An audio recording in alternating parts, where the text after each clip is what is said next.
Good evening, ladies and gentlemen. It is another episode of Arfin Talks. Today I'm going to talk about these guys, the Mets. I have a lot of complaints about them right now.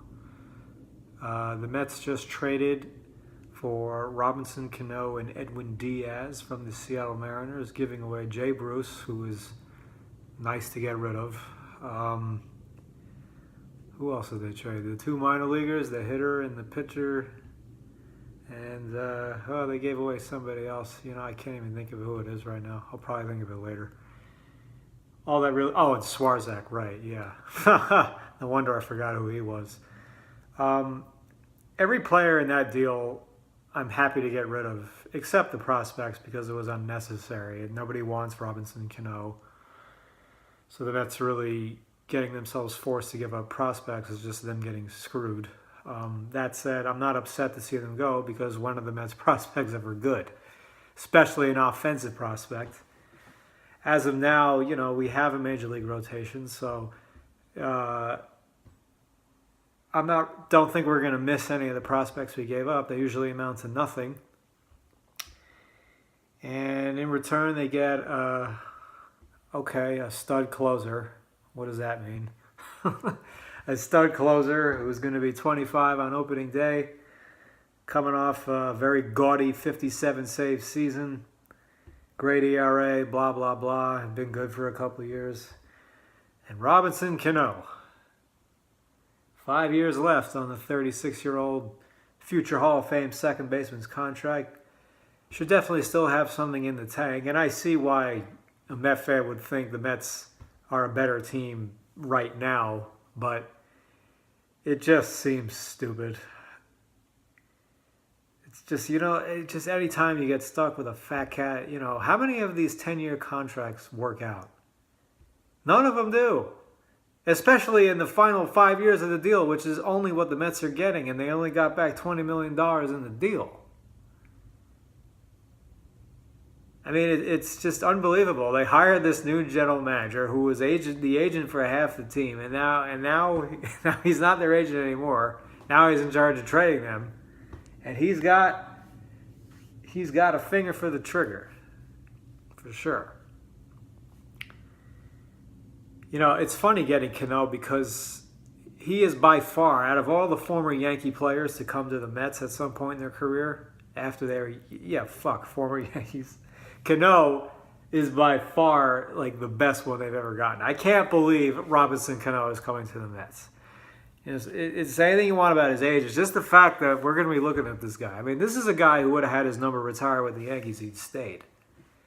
And Robinson Cano has never had a significant injury in his career. The suspension last year, he still performed up to his normal statistics and sabermetrics and all that. So he should be able to hit for a year or two, right? But he has never gotten hurt, and now he's a Met. And what happens every year with the Mets? Every big player gets injured for a substantial period of time, either all at once or at some point in the year. Everybody got hurt in 2017. Almost everybody got hurt in 2016. There were a ton of injuries last year. Robinson Cano is going to get hurt. I have no doubt he's going to get hurt at some point. It may be during just some freak play that could have happened to anybody. It may not be because of the Mets' bonehead, constant, no sense of ever what to do or deal with problems, infrastructure. But I think it'll happen. Why? Because why not? It's the Mets. They're horrible. This is not good any year, no matter who they got out there. And you look at their team. They got a lot of badass players on their team, like Syndergaard and DeGrom, Nimmo, Rosario. I think Rosario had a very acceptable first full season. It's like, okay, he did better in the second half. He kind of did what Reyes did in 2005. He got out all the time. I think Reyes had a better year than Rosario, but they had that kind of year. Like, it's their first year where they really get a look at it. And 2006, Reyes was a superstar. So don't be shocked if Ahmed Rosario does very well next year. It wouldn't shock me at all if he doesn't do that much because, like I said before, the Mets prospects hardly ever come through. David Wright and Jose Reyes, the Mets got basically one career out of those two players playing for their organization at optimal strength. Reyes got hurt all the time when he was young and in his prime. He didn't get hurt that often in his older age. Hardly ever. He was out there every day popping up. But in 2004, 2003, 2009, 2011, I mean, it just went on and on with Reyes. It was this, it was that. And then David Wright, he's just gone for the second half of his career. He's just not going to even show up for it. Would he have been as good in his prime? I mean, probably for several more seasons, and then you would have gotten like a nice landing with David Wright where he's an effective player into his late 30s. And maybe that's what Cano will be. I mean, there's just so much about the trade I don't like. You know, Diaz, okay, he had the fine year as a closer. I mean, closers, they're a dime a dozen. They come and go all the time. They stay good for 2 or 3 years. They all blow games in October. It's like, it's just not worth making a point to get a closer. And he's 25, and he does this, and he does that. Jerry's Familia was unhittable for like 2 years. Every time he came in, it was just an automatic quick 3 outs. It was like, I mean, okay, I mean, who can you compare to Mariano Rivera? But like, it actually gave you that feeling. Familia comes in, 3 outs. No problem. And he was doing great. He was doing great again in 2015. Boop, that home run. It was just never the same after that. I'm not saying it screwed with him mentally. Familia was just he was only outstanding for like 1 or 2 seasons, and then after that, it's been very good, not reliable, can do without you. You have no reason to like assume Edwin Diaz won't do that. I mean, he could. He might be great for 5 years. Who knows? That's the point. You don't know with these closers. Just try to get somebody who's hot or make a bullpen by committee. Everybody should be able to finish a game in your bullpen. It can't just be one guy. It's ridiculous. Oh, those 3 outs, baseball. Like, I don't want to hear it. You're on a major league team. That's your job. Get 3 outs. You want to be a relief pitcher? They talk about how great being a relief pitcher is. Man, there's no bench anymore. They're all in the bullpen.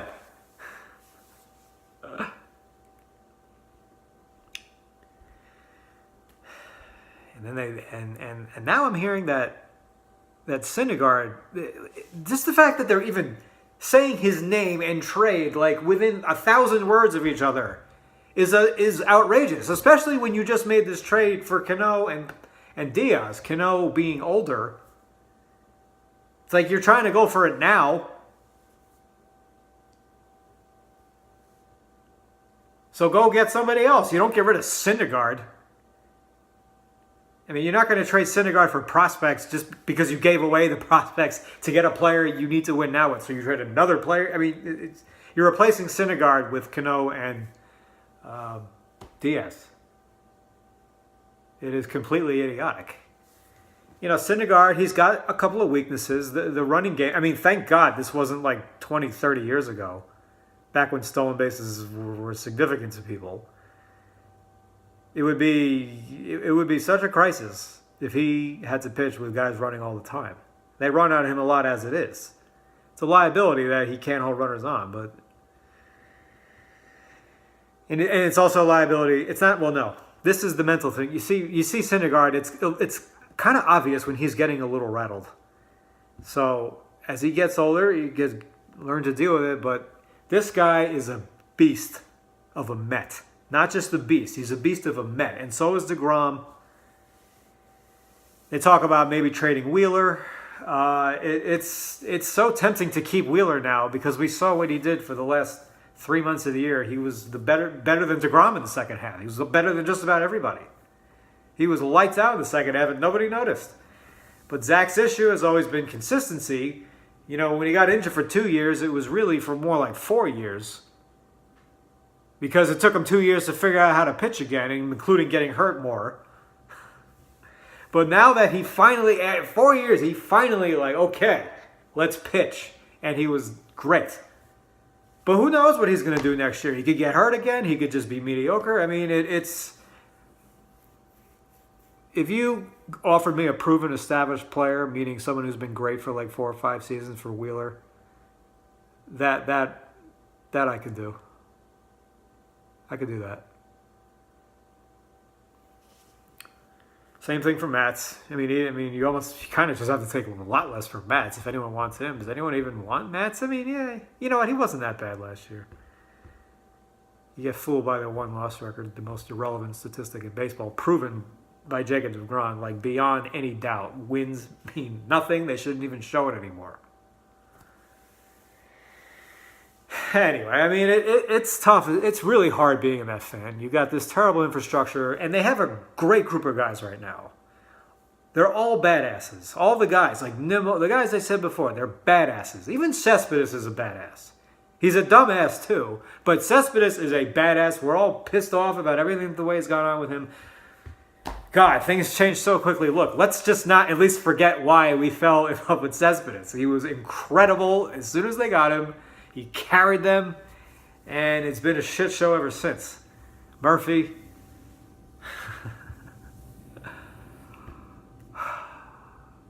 All right, guys. I'm going to call it here on the Mets Talk. If you want to check out what else I'm doing, just check me out. danarfin.com. D-A-N, Arfin. That's my book. You can check it out there. And all the other things I am exploring.